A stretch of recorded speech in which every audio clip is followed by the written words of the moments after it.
You know, he's such a gentleman, and I enjoy spending time with him. He really is. He's a complete professional in every sense of the word.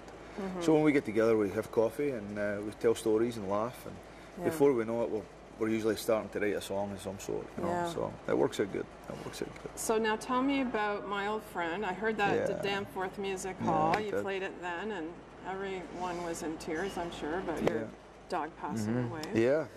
Have you actually bought a new dog? Do you have a new dog? I've got two. Yeah. Actually. Same breed or? It took two to fill up the space that one left in my heart. You know.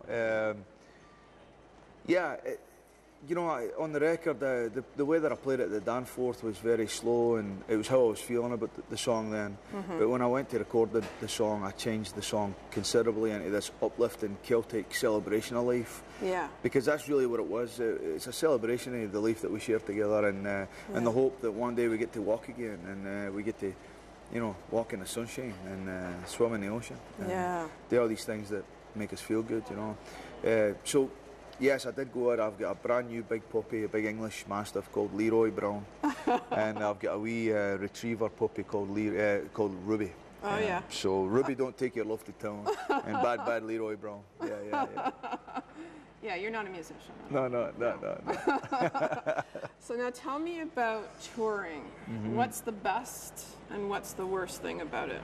Well, the best thing is the places you see, the people you meet, being in a different place every night, the experiences of your family on the road. We have 18 people traveling with us. You know, it's a great time. Do you find you start running into people that you've met before? Yeah, absolutely. You know, because you know, you play wee places, and then next time you come through, it's a bigger place and a bigger place, and yeah, absolutely. So we got a lot of great friends on the road. You know, the down part is the exact opposite of that. It's being away from your family, being away for the kids, being away for Jen. Yeah. The good thing is I'm only out for a couple of weeks at a time, and then I'm back. So yeah, that works out fine. It's good. So now you have like 30 dates or something lined up right now, right? Like you're going crazy. There's actually 37 shows on this tour. Yeah. And they're doing very well, and everybody, the response is incredible. You know, we're 5 shows deep, and this will be our first Dance With Me show this evening. We're extremely excited. In the old town of Brampton. I love it. It's nice to be back here. Yeah. Nice to be back. Yeah.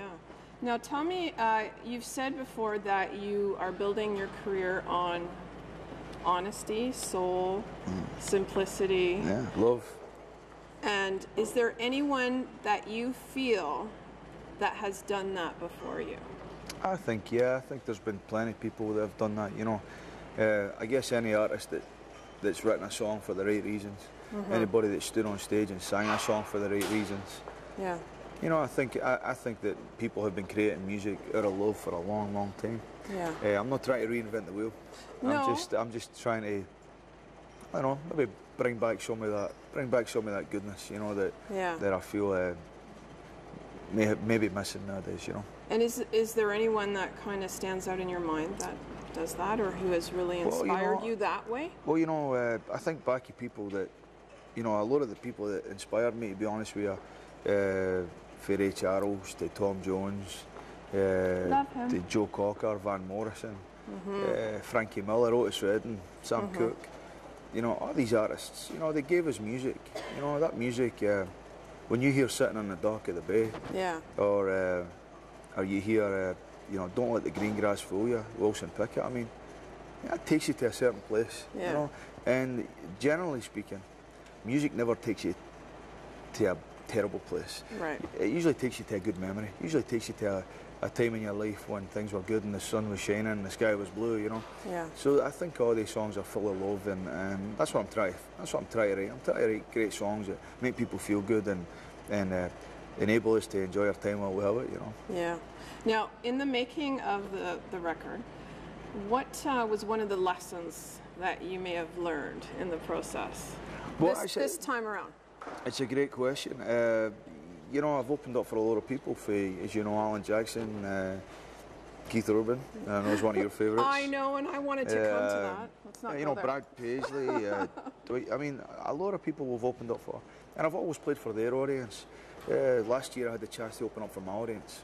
and I really learned who my audience was. So the thing that I learned about this album is very focused. It's a focused piece of work on my audience, on the audience that buy tickets to come see me play. Yeah. So I'm very proud of it and can hardly wait for people to hear it, you know. Yeah.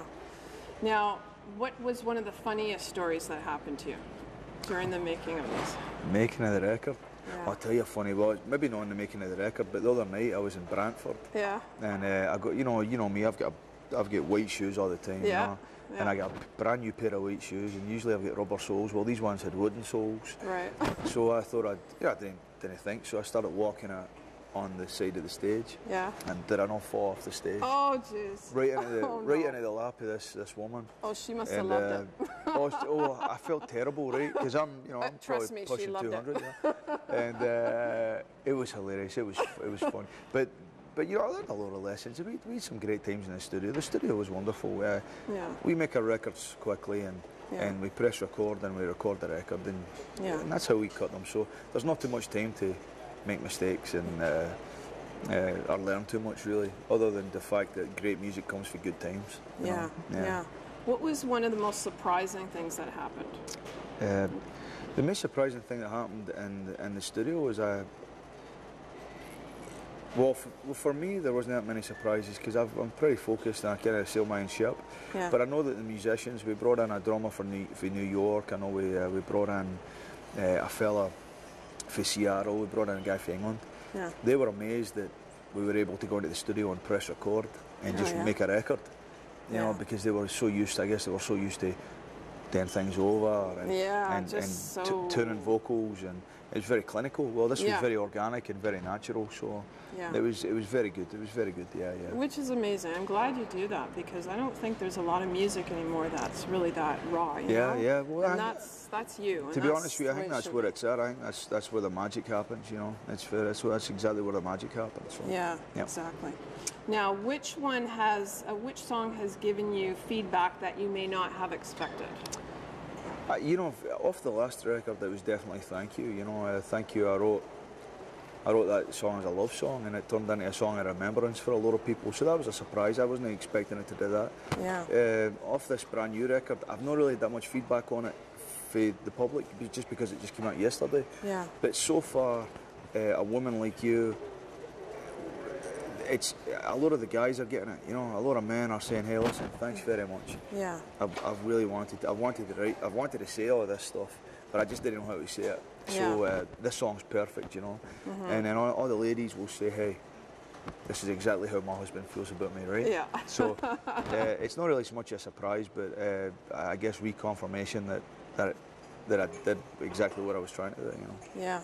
Now, what song do you think is going to go over the best tonight? Do you have any idea? You know something? I think there's going to be a lot of songs. I've got this great wee rock and roll song called "Keep Working on Me." Yeah. And it's you know, the song's written for a man's perspective, obviously saying to his wife, "Hey, listen, I'm not perfect. Yeah. Just keep working on me, though. Don't give up on me. Just keep working on me." Yeah. So I think the boys are going to understand that and enjoy that.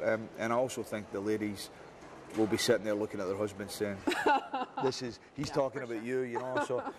So I think that'll go over very well. And then the last song of the night, a song "Hey-O" is, I mean, it's electric. It's unbelievable. Rocking, yeah, we're going to have a good time tonight. There's going to be plenty smiles, dancing, and well, you better bring the hometown house down tonight, I think it's going to happen, Johnny. All right. Well, I've got a lot of friends here tonight, and whenever you surround yourself with friends, good things happen, you know. Yeah, absolutely. Now, what kind of future projects do you have in mind, or are you working on, or are you not really there yet? You know,